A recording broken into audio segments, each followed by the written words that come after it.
नमस्कार, मी वैशाली. आज मी तुम्हाला जे माझं पित्ताशयाचं ऑपरेशन झालं आहे त्याच्याबद्दल मी तुम्हाला थोडंसं बोलते. माझं कुकिंगचं चॅनल आहे, पण म्हटलं माझा अनुभव शेअर करावा. जर कोणाला माझ्यामुळे जर मोटिवेशन भेटत असेल तर मला पण आनंदच होईल. तर चला मग मी सांगायला सुरुवात करते. म्हणजे 1 महिन्यापासून मला भूक कमी लागत होती आणि भूक कमी पण लागत होती आणि थोडंसं जरी खाल्लं तरी पोट असं फुगल्यासारखं वाटायचं आणि मळमळ मला खूप असायची, इतकी असायची ना की बेचैन करण्यावाली. मग मी DSR वगैरे खायचे, तात्पुरतं बरं वाटायचं, पुन्हा चालू व्हायचं आणि ॲसिडिटी तर इतकी व्हायची ना, पोटामध्ये जळजळ जळजळ अशी आग अशी पडल्यागत व्हायचं. मग मी दवाखान्यात गेले. मग डॉक्टरांनी मला चेक केलं आणि बोलले तुम्ही सोनोग्राफी करा. मग मी सोनोग्राफी करायला गेले तर डॉक्टरांनी सांगितलं स्टोन आहेत म्हणून, पण ते काही जास्त बोलले नाहीत सोनोग्राफीचे डॉक्टर. मग मी तो रिपोर्ट घेऊन 2 दिवसांनी माझ्या डॉक्टरांकडे गेले.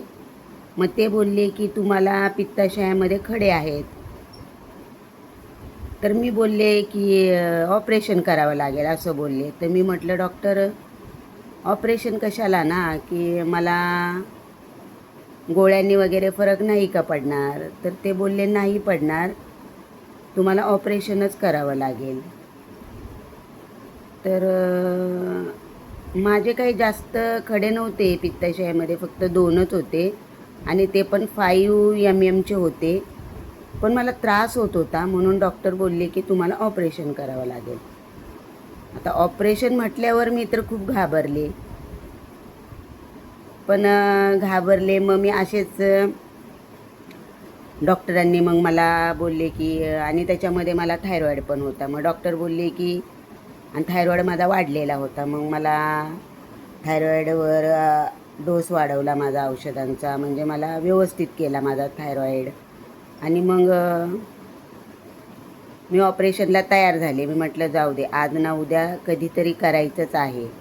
त्याच्यामुळं मी स्वतःला म्हणजे मनात म्हणजे असं ठरवले की नाही घाबरायचं नाही, करायचं.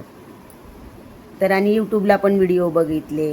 त्याच्यामुळं खूप असा मला छान असा यूट्यूब बघून पण म्हणजे मला भीती माझी कमी झाली, छान वाटलं मला. आणि मग मी डॉक्टरांना सांगितलं मला ऑपरेशन करायचं आहे. मग ऑपरेशनच्या आदल्या दिवशी मला ॲडमिट व्हायला सांगितलं. मी 6 वाजता ॲडमिट झाले. पण दुपारी 2 नंतर माझं जेवण बंद केलं. म्हणजे 2पर्यंत जेवायचं, पाणी वगैरे पिऊ शकते पण 2पर्यंत जेवायचं. आणि मग मी 6 वाजता ॲडमिट झाले. मग डॉक्टर बोलले 6च्या नंतर म्हणजे 8च्या नंतर पाणीसुद्धा प्यायचं नाही. मग मी ते सर्व त्यांचे रूल फॉलो केले आणि त्यांची काय प्रोसेस असते इंजेक्शन वगैरे ते मला चालू वगैरे केले. मग मी रात्री झोपले. मला काही भीती वगैरे वाटली नाही, म्हणजे मी निर्धारच केलेला की काही नाही, ऑपरेशन करायचंच. आणि स्वामी होतेच माझ्या पाठीशी, त्याच्यामुळं मला काही भीती वाटत नव्हती. आणि त्या हॉस्पिटलचा माहोल पण खूप छान होता, म्हणजे असं भीती वाटण्यासारखं नव्हतंच. मग सकाळी उठले मी, आंघोळ वगैरे केली आणि डॉक्टर आले. डॉक्टरांनी म्हणजे 7:45ला मला ऑपरेशन थिएटरमध्ये नेलं आणि मला म्हणजे मी गेले त्यावेळेस पण मला काही भीती वाटली नाही, काही भीती वाटली नाही. एकदम म्हणजे नाही का असं मी बिंदास होते. डॉक्टर पण छान होते. आणि मग नेल्यावर मग त्यांनी काय केलं ऑपरेशन माझं कसं केलं हे मला भूल दिल्यामुळे मला काही समजलेलं नाही. आणि साधारण मी 8:45ला माझ्या रूममध्ये आले. मग बुधवारी ॲडमिट झाले. गुरुवारी मला काही खायचं नव्हतं, मी सलाईनवर होते. मग शुक्रवारी सकाळी मला नारळ पाणी म्हणजे लिक्विडवर होते मी. आणि संध्याकाळी मला डाळ भात वगैरे असा पातळ खायला सांगितला. तोपर्यंत जे पोट फुगलेलं होतं ते पण ढेकर वगैरे येऊन माझा गॅस म्हणजे व्यवस्थित झाला आणि दुखलं वगैरे माझं काही नाही. आणि मग शनिवारी मला डिस्चार्ज भेटला, म्हणजे मला हॉस्पिटलमधून घरी सोडलं आणि पेनकिलरची औषधं, ॲसिडिटीवरची औषधं वगैरे दिली.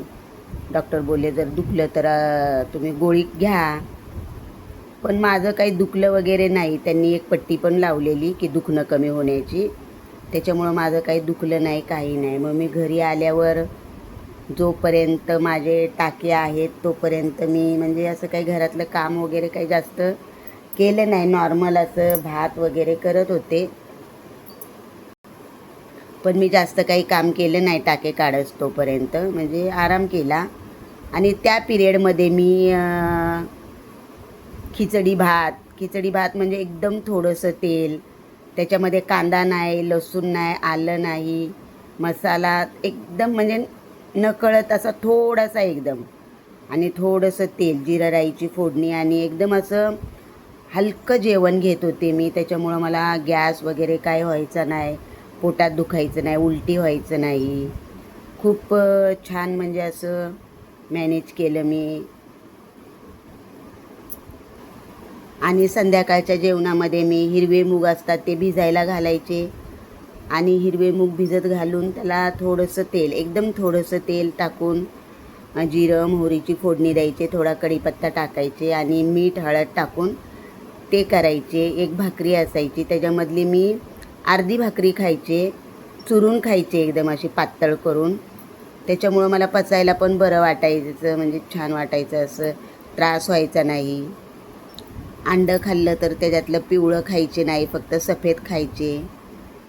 लिक्विड घ्यायचे, ज्यूस घ्यायचे, फ्रूट्स भरपूर प्रमाणात खायचे. त्याच्यामुळं आज बरोबर 1 महिना झालेला आहे माझ्या ऑपरेशनला. मला काही एक त्रास झालेला नाही आहे. छान माझं म्हणजे दुखत नाही, काही नाही, गॅस नाही होत, एकदम छान रिकव्हरी माझी होत आहे. फक्त मटण मच्छी मी अजूनपर्यंत 1 महिना झालेला आहे तरी पण नाही खाल्लेलं. हळूहळू करेल स्टार्ट डॉक्टरांना एकदा भेटून. आणि तुम्ही जर तुमचं जेवणाचं पथ्य वगैरे व्यवस्थित सांभाळलं पित्ताशयाच्या ऑपरेशन नंतर, तर काहीच प्रॉब्लेम होत नाही, छान होतं. 1-2 महिने जरा सांभाळायचं असतं. मी आहे ना फळभाज्या सर्व खायचे, म्हणजे कमी तेलामध्ये वगैरे करून सर्व भाज्या खायचे, आणि मुगाच्या डाळीत असं पातळ करायचे आणि भाकरी अशी मऊ करून खायची, अशी मला बरं वाटायचं छान. आणि थोडंसं कमजोरी येतेच, तेल वगैरे कमी असल्यामुळे आपल्याला खायची सवय असते, आणि अचानक सर्व बंद करायचं म्हणजे कमजोरी येते. ती थोड्या दिवसासाठी असते, जास्त दिवसासाठी नसते. जर तुम्ही व्यवस्थित जर जेवणाचे पथ्य वगैरे पाळले तर खूप लवकर रिकवर होताल तुम्ही, आणि छान वाटेल तुम्हाला. माझ्या ऑपरेशनला आता 1 महिना पूर्ण झालेला आहे. मी सर्व खाते, फक्त मटण मच्छी वगैरे अजून काही मी चालू केलेलं नाही. आणि तिखट आणि तेलाचं प्रमाण मी थोडंसं कमीच ठेवलेलं आहे. तर माझं एवढंच सांगायचं आहे की घाबरायचं नाही, काही होत नाही. ऑपरेशन काही एवढं मोठं नाही आहे. ऑपरेशन थिएटरमध्ये गेलात की काही नाही, डॉक्टरांवर विश्वास ठेवायचा, छान होतं. आणि मेन म्हणजे घाबरायचं नाही, घाबरून काही होत नाही. आता मी पूर्णपणे रिकवर झालेले आहे, छान असं मला वाटत आहे. जो मला त्रास होता तो पूर्णपणे कमी झालेला आहे, मळमळ वगैरे कमी झालेली आहे, छान वाटत आहे. आणि ज्या हॉस्पिटलमध्ये होते ते खरोखर डॉक्टर पण खूप छान होते, त्यांचा स्टाफ पण खूप छान होता, छान त्यांनी म्हणजे काळजी घेतली. तर कसा वाटला तुम्हाला व्हिडिओ हे मला नक्कीच सांगा. आवडल्यास चॅनलला लाईक शेअर आणि सबस्क्राईब करा. बाय.